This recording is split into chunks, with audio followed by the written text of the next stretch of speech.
The rusted black sedan rolled into the sunlight, and the moment Nolan Mercer saw it, the wrench slipped from his hand. His heart stopped. For 12 years, he had prayed never to see that car again. The same shattered front grille. The same dent above the driver's side wheel. The same faded sticker on the rear window. The car that had destroyed everything. The car that had taken away his future. The car that had turned a respected mechanic into a broken single father struggling to survive. And now, after more than a decade, it was sitting right in front of him. Before we begin, if you believe in kindness, second chances, and the power of never giving up, please take a moment to like this video, comment where you're watching from, share this story with someone who needs encouragement, and subscribe to Single Dad Empire for more emotional and inspiring stories. The morning sun hung bright over the small town of Fairbrook. The streets were busy with people heading to work, children riding bicycles, and shop owners opening their doors. It looked like an ordinary day. But for Nolan Mercer, nothing about this day would be ordinary. At 39 years old, Nolan's hands carried scars from years of repairing engines. Grease stains seemed permanently embedded into his skin no matter how much he scrubbed. Once upon a time, he had owned one of the most respected auto repair shops in the county. Customers traveled miles just to have him work on their vehicles. Back then, life had felt promising. He had a loving wife named Serena, a newborn son named Eli, and dreams bigger than the town itself. Then everything changed. One rainy afternoon 12 years earlier, a luxury sedan had been brought into his shop after a serious collision. The owner was a wealthy businessman whose influence reached far beyond Fairbrook. The insurance investigation that followed became a nightmare. Someone claimed Nolan had performed faulty repairs before the accident. Someone lied. Someone forged documents. Someone needed a scapegoat. Within weeks, lawsuits consumed his business. His reputation collapsed.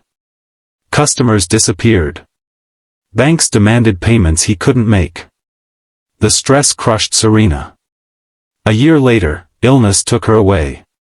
Suddenly Nolan found himself alone, raising a toddler while carrying mountains of debt and heartbreak. His garage closed. His dreams died. And the luxury sedan at the center of it all vanished forever. Or so he thought. Now it had returned. Nolan stood frozen beside the small service station where he worked part-time. Unlike the thriving repair business he once owned, this place was little more than an aging gas station with 2 repair bays. The driver's door opened. A tall man stepped out wearing an expensive navy suit. His silver watch flashed in the sunlight. Everything about him screamed success. Nolan immediately recognized him from magazine covers and business news articles. Graham Holloway. Chief Executive Officer of one of the largest manufacturing companies in the state. The billionaire owner of the car. The man whose vehicle had destroyed Nolan's life. Graham looked around before walking toward the service station. Nolan felt old anger rising from a place he thought had long gone silent. For years he had imagined confronting the people responsible. For years he had imagined demanding answers. But standing there now, he simply felt exhausted. Life had already taken too much. The CEO handed over the keys and explained that the sedan had developed a strange mechanical issue during a charity event nearby. Every major dealership was booked for days. Someone had recommended this station. Neither man recognized the other immediately. Time had changed them both. Nolan accepted the keys quietly. The moment his fingers touched the metal, old memories came flooding back. Courtrooms. Debt collectors. Hospital bills. Funeral flowers. Lonely nights holding a crying child. Every painful chapter traced back to that car. Yet he said nothing. Because Eli needed groceries. Because rent was due. Because life had taught him that pride didn't pay bills. As Graham left for a nearby meeting, Nolan slowly drove the sedan into the service bay. The engine sounded rough. A deep vibration echoed through the frame. He opened the hood and began inspecting the components. Hours passed. The sun climbed higher into the clear daytime sky. Then something unexpected happened. Hidden beneath a panel near the firewall, Nolan discovered an old envelope. Dust covered its surface. It looked like it had been trapped there for years. Curiosity made him pull it free. Inside were copies of documents. Old repair records. Insurance paperwork. Investigation reports. His breath caught. One page carried his signature. Or rather, a forged version of it. Another contained repair dates that had been altered. Another showed evidence that critical information had been hidden from investigators. Nolan stared in disbelief. The documents proved what he had always suspected. Someone had manipulated the case. Someone had framed him. And somehow the evidence had remained hidden inside the vehicle all these years. His hands trembled. Not from fear. From hope. For 12 years nobody believed him. Now proof sat in his hands. But hope quickly gave way to uncertainty. Would anyone care after all this time? Would justice still matter? Could evidence this old change anything? Nolan carefully placed the documents aside and continued working. Yet his thoughts never left them. That evening, he returned home to the modest house he shared with 17-year-old Eli.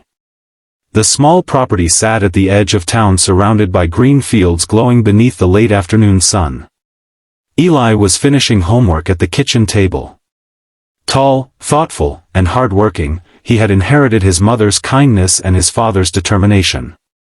Nolan had spent years hiding his pain from his son. But tonight was different. He showed Eli the documents. For a long moment neither spoke. Then Eli looked up. The same question lingered in both their eyes. What now? Nolan barely slept. The next morning he visited an attorney. The lawyer examined the paperwork carefully. As more details emerged, the attorney's expression changed from skepticism to astonishment. The evidence was substantial. Very substantial. There appeared to have been deliberate fraud during the original investigation. For the first time in 12 years, someone believed him. News of the discovery spread faster than anyone expected. Local reporters began asking questions. Former investigators reopened files. People who had ignored Nolan for years suddenly wanted interviews. Old wounds reopened across the town. Meanwhile, Graham Holloway learned about the documents and requested a meeting. Nolan almost refused. Part of him wanted nothing to do with the billionaire. But curiosity eventually won. They met at a quiet cafe on a bright afternoon. The CEO arrived alone. No assistants. No lawyers.